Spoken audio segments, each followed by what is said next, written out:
Hello guys. नमस्कार। नमस्कार, प्रणाम। हमारे फेसबुक यूट्यूब में आप लोग का स्वागत है। हम एक के सोहर गाने चल रहे हैं जो कि घर बनता है, नींव खोदी जाती है, पंडित जी आते हैं, मुहूर्त होता है, उसी पर हम एक गाना गाने चल रहे हैं सोहर। आप लोग को पसंद आए तो हमारे वीडियो को लाइक करें, चैनल को सब्सक्राइब करें, कमेंट में ज़रूर बताएं कैसा लगा।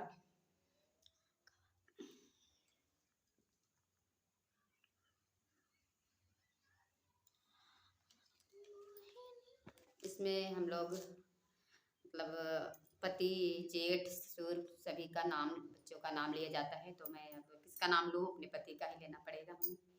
तो आप लोग ले सकते हैं जिसके जिसके घर बनता हो परिवार का।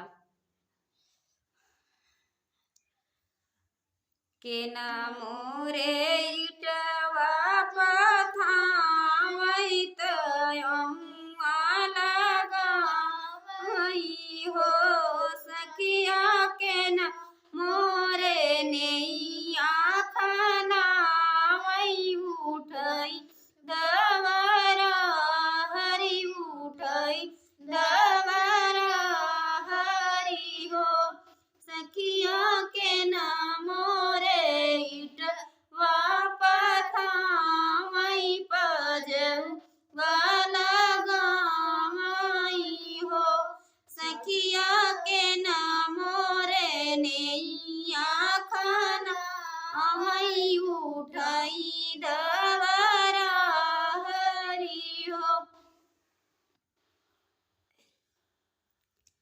सुनील राम इटवा पथावई पजवा लगावई हो सखिया अनुज राम नैया खनावई उठई दवरा हरि उठई दवरा हरि हो सखिया के नामो रे इटवा पथावई पजवा लगावई हो सखिया के नामो रे शुभ दुलहिनिया तनैया पूजावई हो सखिया के नामो रे शुभ दुलहिनिया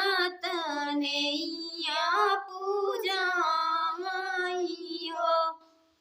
फलन सुनील राम इटवा पथावई पजवा